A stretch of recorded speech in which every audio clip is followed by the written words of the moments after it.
Hello student, welcome back to my channel my ideal class. Students, हम आपको बता दें कि हमने इसकी पिछली क्लास में आपको वैद्युत ध्रुव की अच्छी स्थिति में वैद्युत क्षेत्र की तीव्रता का डेरिवेशन करवाया था।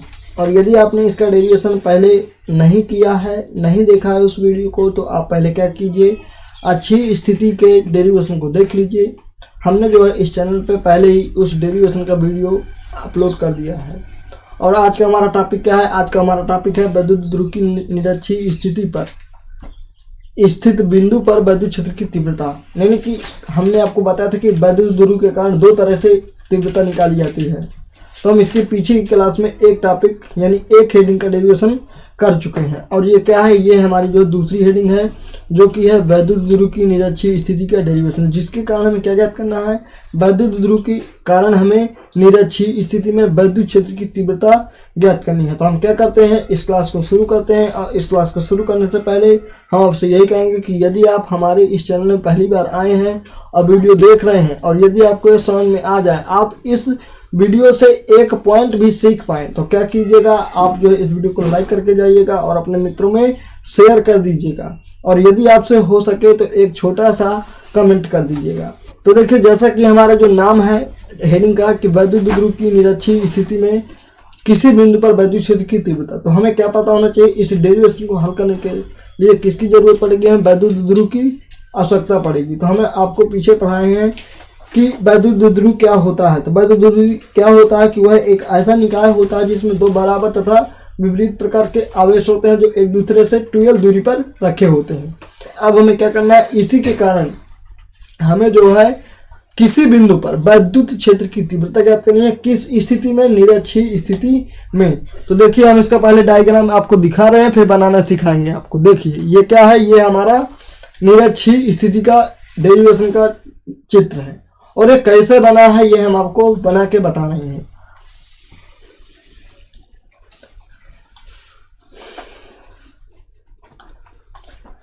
देखिए, जैसा कि हमारी जो हेडिंग है, क्या वैद्युत ध्रुव की निरक्षीय रेखा पर स्थित बिंदु पर वैद्युत क्षेत्र की तीव्रता। तो देखिए, हम क्या बना लेते हैं, सबसे पहले बना लेते हैं वैद्युत द्विध्रुव। देखिए, ये आपका क्या है? ये एक रेखा है। इस पे क्या है हमारा? इस पे जो है एक बिंदु ए है और एक बिंदु बी है। एक बिंदु ए और एक बिंदु बी। ए में क्या है? ए में -q बिंदु आवेश है और बी में +q बिंदु आवेश है। और इनके बीच की दूरी क्या है? इनके बीच की दूरी है 12। इनके बीच की दूरी क्या है? 12 है। हम यहाँ पे दर्शाए दे रहे हैं पूरी चीजें। ये 12 है। ये हो गया। अब ये तो हो गया वैद्युत ध्रुव। हमें किस पे ज्ञात करना है? निरक्षीय स्थिति में। और हमने जब आपको वैद्युत द्विध्रुव और वैद्युत ध्रुव आघूर्ण की परिभाषा बताई थी, तो वहां आपको बताया था कि निरक्षीय स्थिति क्या होती है, कि वैद्युत ध्रुव की निरक्षीय स्थिति क्या होती है। तो हम आपको बताए थे कि यदि आप ऊपर की ओर डॉट डॉट करके एक लाइन ले जाएंगे या फिर नीचे की ओर ले जाएंगे, तो क्या होगा? वो वैद्युत ध्रुव की निरक्षीय स्थिति होगी। तो हमें क्या करना है? सबसे पहले एक लाइन इसके केंद्र से, यानी वैद्युत ध्रुव के केंद्र से, यानी ओ से, यहाँ पे हम मान लिए कि इसका केंद्र क्या है? ओ है। पीछे के डेरिवेशन में भी इसी तरह हम माने थे, ओ है। इससे r मीटर की दूरी पर, कितनी मीटर की दूरी पर? r मीटर की दूरी पर क्या ले लेते हैं? एक बिंदु P ले लेते हैं। यहाँ पे हम एक बिंदु P ले लेते हैं। ये हो गया हमारा। यहाँ पे हमारी क्या है? P है। कितनी दूरी पर है ये? r मीटर की दूरी पर। किससे? O से। यानी इसके केंद्र से r मीटर की दूरी पर हमने क्या लिया है? एक बिंदु P लिया, जहां पर हमें क्या ज्ञात करना है? वैद्युत क्षेत्र की तीव्रता की गणना करनी है। अब देखिए, अब हमें क्या करना होगा? अब हमें एक बार -q आवेश के कारण बिंदु P पर वैद्युत क्षेत्र की तीव्रता देखनी होगी। फिर एक बार +q आवेश के कारण बिंदु P पर वैद्युत क्षेत्र की तीव्रता देखनी होगी। तो देखिए, ये कैसी होंगी? देखिए, इस पे एक रेखा बनेगी। कैसी रेखा बनेगी? इस तरह की, ऐसे। और इस पे ऐसी रेखा बनेगी। ये हो गया। अब यदि आप इस पे क्या देखें, यदि आप इनमें तीव्रताएं देखें तो क्या होंगी? यदि -q के कारण बिंदु P पर तीव्रता देखेंगे तो किस तरफ होगी? इसकी ओर होगी। क्यों? क्योंकि देखिए, माइनस आवेश है। और हमने आपको पीछे बताए थे क्लास में, पिछली क्लास में बताए थे, क्या बताए थे कि यदि आपको क्या देखना पड़ जाए, -q आवेश के कारण किसी दूसरे बिंदु पर वैद्युत क्षेत्र की तीव्रता देखनी पड़ जाए, तो उसकी दिशा किस तरफ होगी? उसकी ओर होगी। और यदि प्लस क्यू आवेश के कारण देखनी पड़ जाए तो किससे होगी, ये इससे जो है दूर होगी, यानी इसके बाहर की ओर होगी, इसकी दिशा इस तरह होगी, बाहर की ओर होगी, ये हो गई इसकी दिशा। अब हमें क्या करना है, अब हमें मान लेना है, क्या मान लेना है कि माइनस क्यू आवेश के कारण तीव्रता इसकी क्या है और प्लस क्यू आवेश के कारण इसकी तीव्रता क्या है। तो हम क्या कर लेते हैं, हम थोड़ा सा यहाँ पे मान लेते हैं क्या कि माइनस क्यू के कारण हमारी तीव्रता क्या है, यहाँ E1 है, क्या है E1 है, और इसके कारण क्या है E2 है। तो ये तो हो गया डायग्राम वाली बात। अब बची क्या हमारी बात, अब यदि हम माइनस क्यू आवेश के कारण बिंदु P पर क्या देखेंगे, तीव्रता देखेंगे, तो हमें जरूरत किसकी पड़ेगी, हमें जरूरत पड़ेगी दूरी की। किसकी जरूरत पड़ेगी, दूरी की। और दूरी देखिए दिए नहीं है, तो दूरी के लिए हम क्या करेंगे, तो दूरी के लिए हम एक महान आदमी को याद करेंगे। वो कौन थे, वो थे पाइथागोरस। उन्होंने क्या दिया, एक प्रमेय दी, पाइथागोरस प्रमेय, जिसकी सहायता से हम क्या ज्ञात करेंगे, इसकी जो है दूरी ज्ञात करेंगे। इसकी किसकी, ए बिंदु से पी बिंदु तक की दूरी और पी बिंदु से बी बिंदु तक की दूरी ज्ञात करेंगे, यानी बीपी के बीच की दूरी और एपी के बीच की दूरी ज्ञात करेंगे। तो हमें उम्मीद है कि आपको इतना चित्र समझ में आया होगा, और यदि आया है तो आप क्या कर कीजिए, इस वीडियो को अपने मित्रों में शेयर कीजिए। तो अब हम क्या करते हैं, अब हम जो है इस पे क्या कर लेते हैं, पहले माइनस क्यू से यानी बिंदु ए से बिंदु पी तक की दूरी निकाल लेते हैं। किसके सहायता से, पाइथागोरस प्रमेय की सहायता से। देखिए ये क्या है, ये इस त्रिभुज का, यानी जो त्रिभुज बना हुआ है ए पी ओ या फिर ओ ए पी, कुछ भी आप कहिए। इस तरफ देखिए दूसरा त्रिभुज बना है, क्या बना है, पी ओ बी या फिर ओ पी बी, कुछ भी आप इसको भी कह सकते हैं। तो हमारा क्या जो चित्र बना है, इस पे दो तरह के त्रिभुज बने हुए हैं। त्रिभुज क्या है, O A P O B P. हमें इन दोनों में क्या निकालना है, दोनों का कर्ण निकालना है। देखिए ये क्या है, ये इसका आधार है, और ये क्या है, इसका लंब है, और ये इसका कर्ण है, ये इसका आधार है, ये इसका लंब है। लंब क्या है दोनों में, लंब दोनों में क्या है, कॉमन है। हमें क्या निकालना है, हमें दोनों त्रिभुजों के कर्ण निकालने हैं, कर्ण निकालने हैं। अब कहो सर जी आधार तो इनका दिए नहीं है, तो टोटल दिया है। तो हम आपको पीछे बताए हैं, पीछे की क्लास में क्या बताए हैं कि यदि आप इस 2l को आधा आधा कर देंगे, बांट देंगे ओ में, बिंदु ओ में, तो क्या हो जाएगा, ये एल एल हो जाएगा। तो ये होगा एल एल, मतलब एल एल होगा। तो हम एक का निकाल लेंगे, तो दोनों त्रिभुज क्या है, एक दूसरे के समान है, बराबर है। तो हम यहाँ पे लिखेंगे कि चूंकि त्रिभुज ओ ए पी तथा त्रिभुज ओ बी पी क्या है, बराबर है, बराबर है।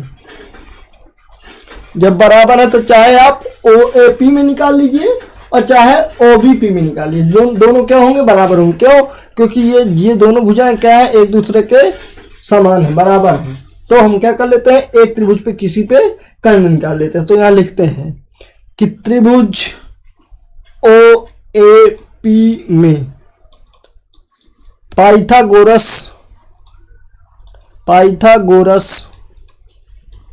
प्रमेय से क्या लिखेंगे, हमें क्या चाहिए, हमें चाहिए कर्ण। तो यहाँ पे लिखेंगे कर्ण का स्क्वायर, यानी कर्ण क्या है, ए पी।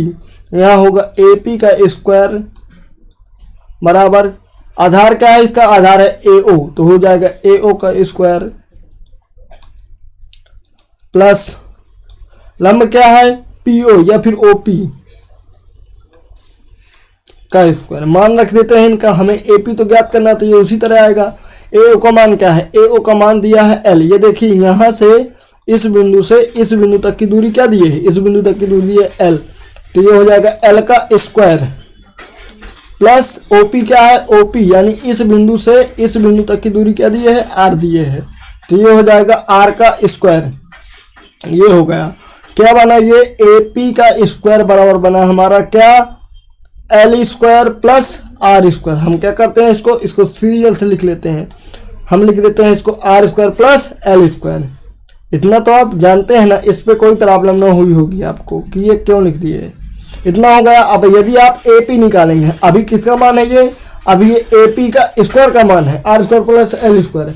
हमें क्या चाहिए, हमें चाहिए ए पी। तो हम क्या करेंगे, जब इसका स्क्वायर जाएगा तो इसका स्क्वायर जाएगा, तो इस पे क्या लग जाएगा, इस पे अंडर रूट लग जाएगा, रूट लग जाएगा, क्या लग जाएगा, रूट लग जाएगा। तो मतलब क्या कि चाहे आप ए पी का मान लिखिए तो वही होगा, और चाहे बीपी का मान देखिए तो वही होगा। तो मतलब यहाँ पे क्या, इसके बीच की दूरी क्या बनी, इनके बीच की दूरी हमारी बनी under root R square plus L square. यहाँ पर भी वही बनी, तो यहाँ पर भी वही लिखे दे रहे हैं, क्या इन पे लिखे दे रहे हैं under root R square plus L square. ये इतना हो गया। अब दोनों में हम क्या देख लेते हैं, एक बार माइनस क्यू आवेश के कारण बिंदु पी पर वैद्युत क्षेत्र की तीव्रता देख लेते हैं, और एक बार प्लस क्यू आवेश के कारण बिंदु पी पर वैद्युत क्षेत्र की तीव्रता देख लेते हैं। और जब दोनों आ जाएंगे तो दोनों की क्या कर लेंगे, परिणामी तीव्रता निकाल लेंगे। अतः क्या हुआ, अतः ये हुआ कि AP बराबर क्या है, BP है, और इनका मान क्या आया है, under root R square plus L square आया है। तो ये मान अब हम क्या करेंगे, कैलकुलेशन करते समय यूज करेंगे। और अब हमें लग रहा है कि आपको ये बताने की आवश्यकता नहीं होगी कि ये कहाँ से आया, ये under root R square plus L square. नहीं आ जाएगा ना बेटा, है ये नहीं आया तो बेटा तुम कुछ ना कर पाओगे। अभी इतना देख के देखो, इनकी दिशा देखने में तुम्हें कोई प्रॉब्लम ना हुई होगी कि ये E1 E2 क्यों हुआ। ये जरूरी नहीं कि तुम इसी को E1 मानो या इसी को E2 मानो, मैंने तुम्हें पीछे भी बताया है। आप चाहे इसको E1 मान लीजिए, चाहे आप इसको E1 मान लीजिए, चाहे इसको E1 मान लीजिए, चाहे आप जो कीजिए वो तुम्हारे बस क्या है कि तुम्हारे दिमाग के अनुसार होगा कि तुम क्या चाहते हो। मैंने क्या माना है, मैंने माइनस क्यू का जो वैद्युत क्षेत्र की तीव्रता है मैंने E1 मान ली है। तुम क्या मान सकते हो, E2 भी मान सकते हो, ठीक है। बस उसमें थोड़ा सा, इसमें तो दोनों समान बनने वाले हैं, एक है तरह के। क्यों, क्योंकि उनमें दूरी का अंतर था थोड़ा सा। क्या दूरी का अंतर था, R माइनस एल थी एक की दूरी थी R प्लस एल। इनमें तो दोनों दूरियां भी समान होंगी, तो समीकरण भी पूरे क्या बनेंगे, एक जैसा बनेंगे। बस अंतर क्या होगा, थोड़ा सा परिणामी में अंतर होगा। तो अब हम क्या करते हैं, अब हम जो है आगे वही चित्र निकालते हैं, और उसके बाद आपको इसकी पहले राम कथा बताते हैं कि आप माना वाना फलाना वालाना कैसे लिखेंगे। तो हमें लग रहा है कि आपको चित्र और ये जो कैलकुलेशन है, ये जो रूट वाली संख्या है, ये सब समझ में आ गई होंगी। तो यदि आप चाहते हैं कि ये हमें नोट करना चाहिए तो आप साइड में इस चित्र के नोट भी कर सकते हैं, और नहीं चाहते हैं तो ना भी कीजिए, तो कोई प्रॉब्लम नहीं है। लेकिन आपको ये आना चाहिए कि ये under root R square plus L square, ये जो चीज़ यहाँ पे लिख दी जाती है तो कहाँ से आती है, तो ये अपना ध्यान दिए रहिएगा। तो देखिए हमने जो वही चित्र यहाँ पे बनाया है जो आपको वहाँ बताया। अब इस पे अभी आप दिमाग न लगाइए कि सर ये जो चीज़ है थीटा उटा कैसे लिखे हैं, इस पे भी दिमाग न लगाइए। आप जो इतने चीज़ें देखिए कि इतनी हुई, हम यहाँ पे क्या दर्शा देते हैं, वो रूट वाली संख्या दर्शाए दे रहे हैं, R square plus L square. इस पे भी under root R square plus L square. थोड़ा साफ लिखें।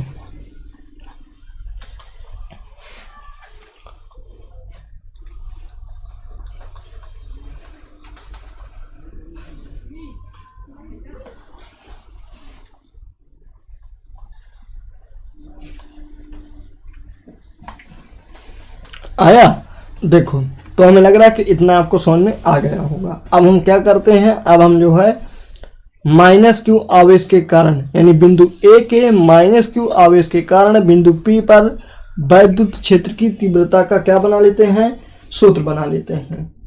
पहले इसके क्या लिख लेते हैं, इसके सूत्र बनाने से पहले थोड़ी सी इसकी राम कथा देख लेते हैं, फिर इसके बाद जो है आगे चलेंगे। देखिए इसकी राम कथा, तो देखिए अब हमें इसकी जो है राम कथा पढ़ लें और फिर बता दें आपको, फिर चलते हैं। देखिए हमने जो आपको चित्र में बताया वही लिखा हुआ है। क्या लिखा कि माना कि बिंदु P वैद्युत ध्रुव AB की लंब आर्धक रेखा पर उसके मध्य बिंदु O से R मीटर की दूरी पर स्थित है। कहाँ, जो बिंदु P है ये वाला कहाँ स्थित है, इसकी लंब आर्धक है, जो वैद्युत ध्रुव है AB है, जो ये यहाँ से यहाँ तक जो AB रेखा है, यानी कि जो वैद्युत ध्रुव है इसकी लंब आर्धक जो आधा करती है इस रेखा को, इससे R मीटर की दूरी पर क्या स्थित है, P बिंदु स्थित है। किसी ऐसे माध्यम में क्या है, स्थित है, जिसका परावर्तन क्या है, कैपिटल K है।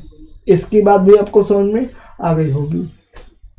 माना कि वैद्युत ध्रुव के आवेशों प्लस Q व माइनस Q के कारण बिंदु P पर वैद्युत क्षेत्र की तीव्रताएं क्रमशः E1 व E2 है। बिंदु P की प्रत्येक आवेश से दूरी, अब देखिए ध्यान से, ए पी बराबर बी पी, इसका मान हमने यहाँ पे क्या निकाले हैं, हम यहाँ पर आपको निकाल के बताए कि ए पी बराबर बी पी कहाँ से आया, क्या आया, ये आया है under root R square plus L square. तो यहाँ पे लिखे दे रहे हैं, हम यहाँ पे लिखे दे रहे हैं, अपना जो लिख लीजिएगा under root R square plus L square. ये निकाले नहीं थे इसलिए पहले लिखे नहीं थे। तो अब इतनी बात आपको हिंदी की यानी कि इसकी जो माना है, राम कथा है, समझ में आई होगी। और ज़्यादातर आपको ये जरूरी नहीं कि आप यही हिंदी लिखें, आपको करना क्या है, अपने आप से बनाने सीखना है कि हम ये जो हिंदी है इसकी ये कैसे बनाएंगे। तो अब हम क्या करते हैं, अब हम एक बार माइनस क्यू आवेश के कारण बिंदु पी पर वैद्युत क्षेत्र की तीव्रता देखते हैं और एक बार प्लस क्यू आवेश के कारण वैद्युत क्षेत्र की तीव्रता देखते हैं। उनका क्या बना लेते हैं, सूत्र बना लेते हैं। अब फिर इनके परिणामी देखेंगे। तो देखिए पहले हम लिखेंगे क्या कि बिंदु ए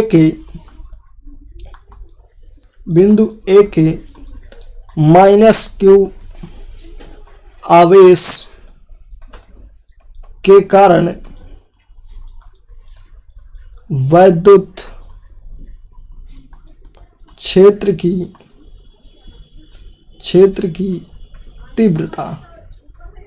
देखिए माइनस क्यू के कारण वैद्युत क्षेत्र की तीव्रता क्या है, E1 है। तो क्या बनेगा, E1 बराबर 1/4 pi epsilon naught into Q बटे under root R square plus L square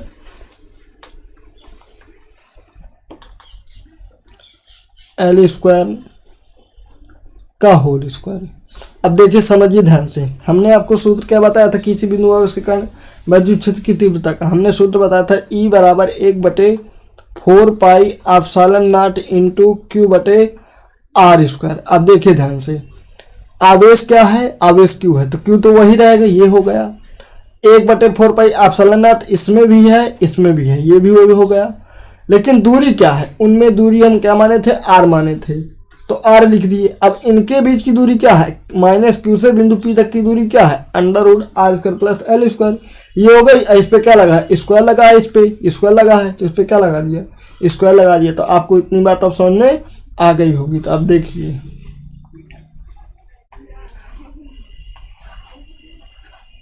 तो देखिए जब आप इस स्क्वायर से इस रूट को क्या कर सकते हैं, काट सकते हैं, यानी जब इसका स्क्वायर करेंगे आप तो इसका रूट क्या हो जाएगा, चला जाएगा। तो क्या बन जाएगा, ये बन जाएगा हमारा E1 बराबर 1/4 pi epsilon naught into Q बटे R square plus L square. अब इतनी तो ये बात हो गई समीकरण वाली। अब थोड़ी सी बात और समझ लीजिए, क्या कि हम किसमें इस चित्र को रखें, किसमें वैद्युत ध्रुव को रखे हैं, परावैद्युतांक कैपिटल के में रखें। तो यहाँ पे क्या लगा देंगे, यहाँ पे हम लगा देंगे के। तो यहाँ पर भी के आएगा और यहाँ पर भी के आएगा। तो हमें लग रहा है कि आपको समझ आ गया होगा। आप यहाँ पे ये लिखेंगे बिंदु ए के माइनस क्यू आवेश के कारण बिंदु पी पर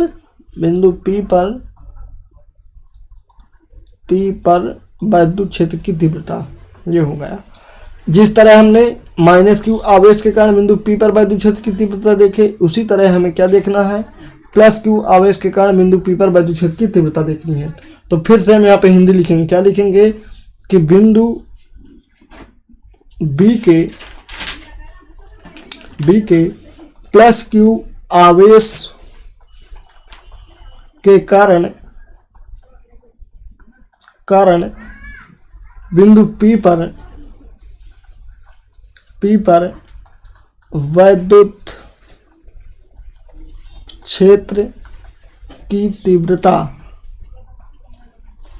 तो देखिए प्लस क्यू आवेश की तीव्रता क्या है, इसकी तीव्रता है हमारी E2। सूत्र क्या बनेगा, इसका सूत्र बनेगा E2 बराबर 1/4 pi epsilon naught into k into Q बटे under root R square plus L square का होल स्क्वायर। ऐसा क्यों माना, देखिए ध्यान से, दूरी इनकी वही है, आवेश वही है, तो मतलब क्या हुआ, E2 हर चेंज हुआ, मान की वही रहा। तो इतना हो गया, इस स्क्वायर से क्या हो जाएगा, ये रूट फिर से चला जाएगा। तो हम अब हम इस E2 के मान को यहाँ पे लिखे दे रहे हैं, जगह नहीं है वहाँ पे, यहाँ लिखे दे रहे हैं। E2 बराबर 1/4 pi epsilon naught into k q बटे R square plus L square. इसको मान लेते हैं समीकरण नंबर 2। तो इतनी बात आपको समझ में आ गई होगी। और यदि आपको यहाँ तक का डेरिवेशन समझ में नहीं आया तो आप क्या कीजिए, पहले आप इसको जो है एक बार बैक करके देख लीजिए, क्योंकि यदि आप इन E1 और E2 का मान नहीं निकाल पाते हैं तो आगे आप डेरिवेशन हल नहीं कर पाएंगे।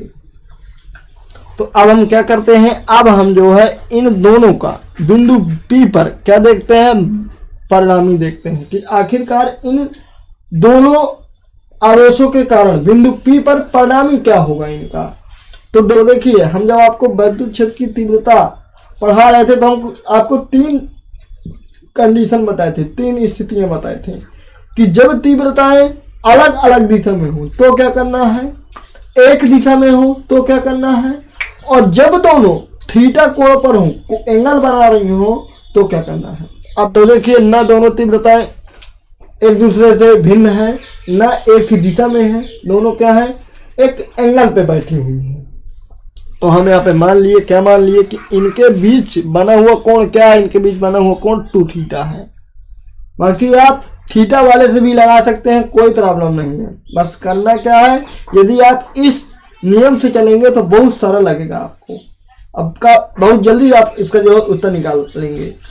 तो देखिए, अब हम आगे क्या करते हैं, अब हम आगे जो है इनका परिणामी निकालते हैं। तो देखिए, अब फिर से हम चित्र आपको एक बार दिखा रहे हैं, फिर समझा रहे हैं। देखिए, हमने आपको क्या बताया था, जब दोनों तीव्रताएं थीटा कोण पर हो तो एक सूत्र बताए थे, विद्युत क्षेत्र की तीव्रता निकालने का एक सूत्र बताए थे। क्या बताए थे वो देखिए, वो था E बराबर √ E1 square plus E2 square plus 2E1 E2 cos theta. और यदि आपको ये सूत्र के बारे में पता नहीं है तो आप क्या कीजिए, पहले पीछे से क्लासें अटेंड करते चले आइए, तो आपको ये पूरी सूत्र पता चल जाएंगे कि आखिरकार हम यही क्यों लगा रहे हैं। क्योंकि हमने 3 कंडीशन बताई थी आपको, 3 कंडीशन बताई थी क्या, कि जब तीव्रता एक दिशा में हो तो दोनों तीव्रताओं को जोड़ देना है, जब दोनों तीव्रताएं अलग अलग दिशा में हो तो उनके बीच डिफरेंशियल करना है, लेकिन अंतर करना है उनके बीच में। अंतर का मतलब ये घटा देना है। अब कब घटाना है ये कल के वीडियो में आप देख चुके हैं। अब आज क्या है, वो दोनों तीव्रताएं एंगल थीटा पे हैं, एक कोण बना रही हैं। जब कोण बना रही है तो उसका सूत्र हम ये बताए थे आपको। इस पे क्या करना है, हम इनका मान रखना है। तो यहाँ पे पहले हम लिख देंगे थोड़ा सा ऊपर इसकी हिंदी, क्या लिखेंगे कि अतः बिंदु P पर परिणामी विद्युत क्षेत्र की तीव्रता। अब देखिए, यदि आप कैलकुलेशन से बचना चाहते हैं तो हम यहाँ पे थोड़ा सा इसके साथ क्या कर लेते हैं, माना फलाना कर लेते हैं, फिर आगे हल करते हैं। देखिए, आप यहाँ पे देखिए ध्यान से कि देखिए इस पे E1 का मान और E2 का मान क्या है, दोनों बराबर है। E1 E2 का मान क्या है, बराबर है। तो हम वहाँ पे ये बराबर वाली चीज दर्शाए दे रहे हैं, क्या है, चूंकि E1 बराबर क्या है, E2 है, तो हम क्या कर लेते हैं, मान लेते हैं। क्या मान लेते हैं, माना कि E1 बराबर E2 बराबर x। क्या मान लिया, x मान लिया। हम इस x को क्या कर लेते हैं, इस सूत्र में सेट कर लेते हैं। देखिए, E बराबर बनेगा ये √ x का स्क्वायर।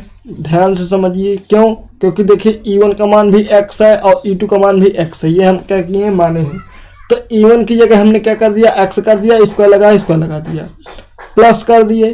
प्लस करने के बाद देखिए ध्यान से, E2 का मान भी क्या है, E2 का मान भी x है, तो इसका भी क्या हो जाएगा, x का स्क्वायर हो जाएगा, प्लस 2 E1 का मान भी x है और E2 का मान भी क्या है, x है, cos थीटा उसी तरह आ गया। ये हो गया, इतनी बात आपको समझ में आ गई होगी। अब देखिए x स्क्वायर क्या हो रहा है, दोनों जुड़ रहे हैं, तो क्या बनेगा, ये E बराबर बन जाएगा √ 2x स्क्वायर प्लस, अब देखिए x और x का क्या हो रहा है, गुणा हो रहा है, तो क्या बन रहा है, ये 2x स्क्वायर cos थीटा। ये हो गया। अब देखिए ध्यान से, इन दोनों में देखिए कि कुछ कॉमन है। क्या कॉमन है? 2x² कॉमन है, तो क्या बन जाएगा? ई बराबर बन जाएगा ये √2x² कॉमन हो जाएगा। और बचेगा क्या? यहाँ पे बचेगा 1 और ये प्लस लगा है, प्लस लगा देंगे। ये देखिए कॉमन चला गया, बचा क्या? cos theta. इतना हो गया। अब हमें करना क्या है? अब हमें ध्यान देना है थोड़ी सी बात पीछे से चित्र से, कि हम यहाँ पे क्या माने हैं। यहाँ पे हम माने कि कितना थीटा बन रहा है इनके बीच में? 2 थीटा बना है। तो हम जो थीटा है वहाँ पे क्या रख देंगे? 2 थीटा रख देंगे। तो वहाँ पे हमें आप किए दे रहे हैं, यहाँ पे लिख देंगे चूँकि थीटा बराबर क्या है वहाँ? 2 थीटा है। तो यहाँ पे क्या हो जाएगा? यहाँ पे हो जाएगा ई बराबर √2x² 1 प्लस cos 2 थीटा। ये हो गया। अब एक सूत्र होता है cos 2 थीटा का, आप मैथ में पढ़े होंगे और नहीं पढ़े हैं, और जो मैथ वाले स्टूडेंट हैं तो उन्हें पढ़ने के लिए मिलेगा। क्या मिलेगा? कि cos 2 थीटा बराबर 2 cos² थीटा -1। तो अब इसको क्या करते हैं? हम यहाँ पे cos 2 थीटा की जगह इसका मान रखे दे रहे हैं। तो ये बनेगा ई बराबर √2x² 1 प्लस ये होगा इतना। cos 2 थीटा का मान क्या है? 2 cos² थीटा -1। ये हो गया। देखिए 1 से 1 कट रहा है, कट गया। क्या बचा? ये बचा ई बराबर √2x² और कोष्टक में क्या बचा? 2 cos² थीटा। इतनी बात आपको समझ में आ गई होगी। अब देखिए इस 2x² गुणा किससे हो रहा है? 2 cos² थीटा से हो रहा है। तो ये बनेगा ई बराबर √4x² cos² थीटा। अब देखिए यदि आप इसका स्क्वायर लेंगे तो क्या निकलेगा इससे? ई बराबर 2x cos थीटा। अब देखिए x का मान क्या माने हैं? x का मान माने हैं E1 या E2। E1 E2 का मान क्या दिए हैं? 1/4πε0 इंटू Q/r² प्लस L²। तो हम क्या कर दे रहे हैं? इस x का मान यहाँ पे रखे दे रहे हैं। तो क्या बनेगा? E बराबर बन जाएगा ये 2 into 1/4πε0 into K into Q/r² plus L² into क्या बचा यहाँ? cos theta. फिर से समझिए ध्यान से, हमने जो है ये पूरा कैलकुलेशन कर दिया यहाँ तक। अगर समझ में नहीं आया तो क्या कीजिए? इसको बैक कीजिए इस वीडियो को और देख लीजिए। यहाँ से समझिए ध्यान से। फिर से हमने इस 4x² cos² थीटा का स्क्वायर लिया तो क्या बचा? 2x cos थीटा बचा। हमने इस x का मान क्या माना था? x का मान माने थे E1 E2 माने थे। और देखिए E1 E2 का मान क्या दिया है यहाँ? E1 E2 का मान दोनों क्या है? सेम है। क्या है? E1 का मान भी वही है, I2 का मान भी वही। क्या है कि 1/4πε0 इंटू Q/r² प्लस L²। इसी मान को हमने क्या किया? इस x की जगह जो है इस x की जगह रख दिया ये पूरा।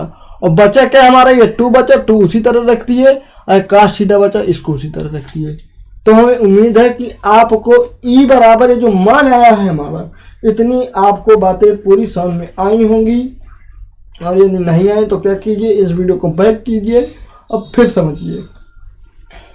तो अब हम क्या करते हैं? अब इस ई के मान को अगले स्लाइड में लेके चलते हैं और अब इसके आगे का कैलकुलेशन आपको समझाते हैं कि आगे इसके आप कैसे करेंगे इसको।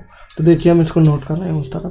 ये बनेगा ई बराबर 1/4πε0 इंटू के। तो जो 2 यहाँ पे लगा हुआ था हम उसको जो है यहाँ पे लिखे रहे हैं 2Q। और क्या लिखा है?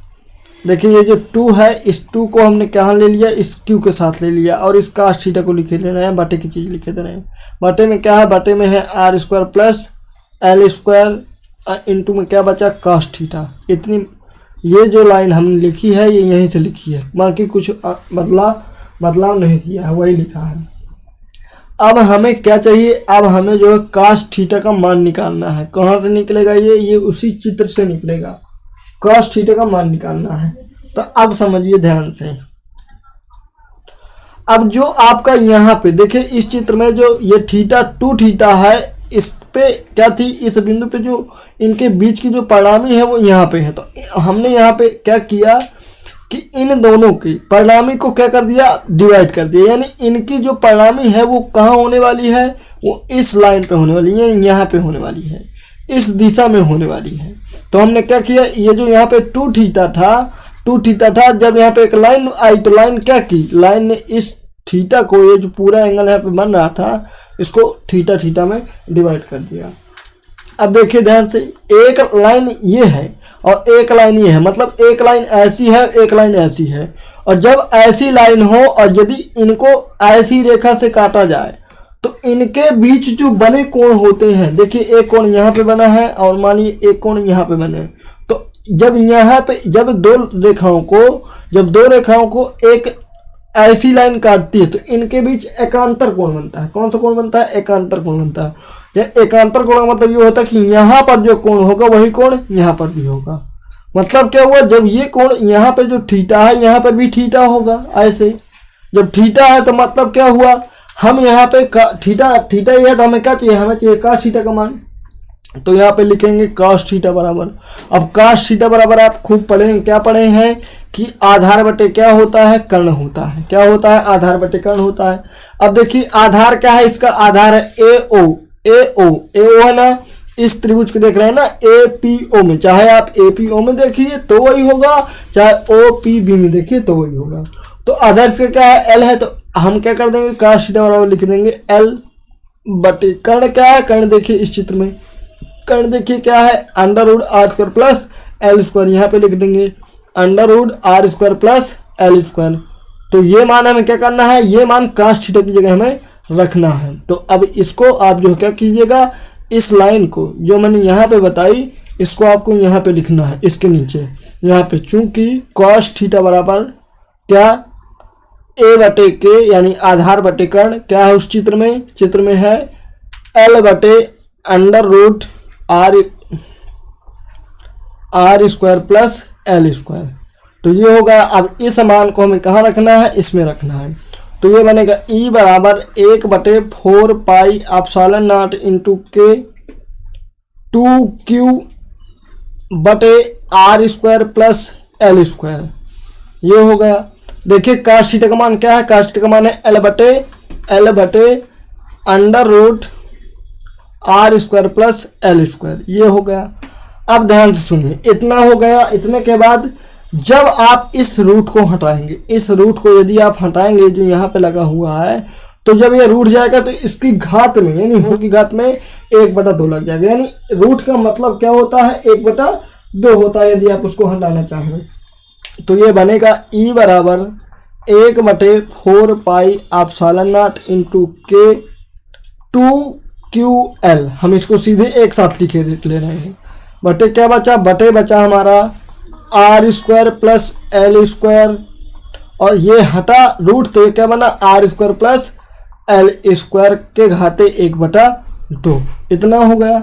अब देखिए इसके घात में क्या लगा है, इसके घात में क्या लगा है, होल में 1 लगा है, और इसमें क्या लगा है, इसमें लगा है 1/2। मतलब जब गुणा करेंगे आप इन दोनों को तो क्या घात बनेगी, देखिए ध्यान से, जुड़ जाएंगे इनकी घातें। जब गुणा करेंगे आप इन दोनों का यानी कि जब आप इन दोनों का गुणा करेंगे इस संख्या का इसका, तो क्या बनेगा, इनकी घातें जुड़ेंगी। तो जुड़ने का मतलब क्या कि 1 में क्या जुड़ जाएगा, 1/2 जुड़ जाएगा। तो क्या आएगा, 2 × 2 2 × 3/2। क्या आएगा इसकी घात में, 3/2 आएगा। तो आगे क्या बन जाएगा, देखिए इसको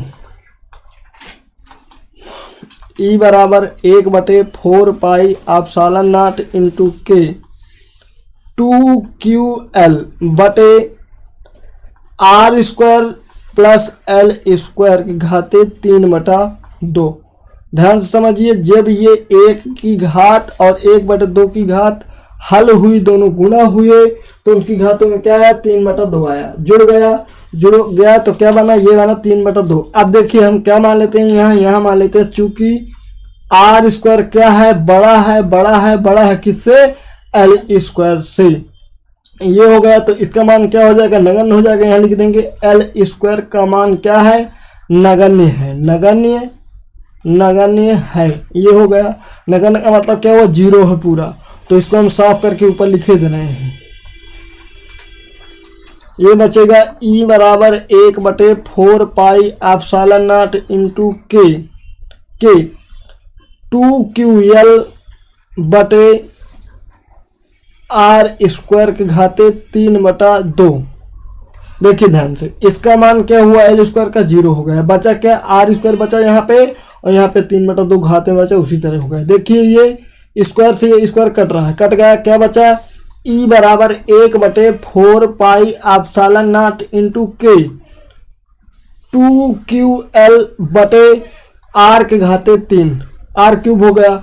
चूंकि हम क्या पढ़े हैं, हम पढ़े हैं 2QL बराबर पी, तो क्या हो जाएगा यहाँ, ई बराबर हो जाएगा 1/4 पाई एप्सिलॉन नॉट इंटू के पी बटे आर क्यूब। यही क्या है, यही आपकी वैद्युत क्षेत्र की निरक्षीय स्थिति का सूत्र है। अब क्या, अब कर देना है हमें के बराबर, चूंकि के बराबर क्या है, 1 है, यानी किसके लिए, निर्वात के लिए। यहाँ पे लिख दीजिएगा आप, क्या बन जाएगा, ई बराबर बन जाएगा 1/4 pi epsilon naught into P बटे आर क्यूब। ये हो गया, ये आपका क्या है, यही आपकी निरक्षीय स्थिति का डेरिवेशन का सूत्र है। और अब इसके बाद जो अभी काफ़ी नोट हैं इसके अंदर, कुछ स्थितियां हैं, तो अब हम इसकी जो स्थितियां हैं अगले वीडियो में कराएंगे। तो हमें उम्मीद है कि आपको ये डेरिवेशन बढ़िया समझ में आया होगा, और यदि नहीं आया तो आप क्या कीजिए, इस वीडियो को बैक कीजिए, दोबारा से देख लीजिए। तो यदि आपको यह समझ में आया है तो आपको क्या करना है, आपको इस वीडियो को अपने मित्रों में शेयर अवश्य करना है। अब वीडियो को लाइक करके जाना है, बिना लाइक के नहीं भगना है।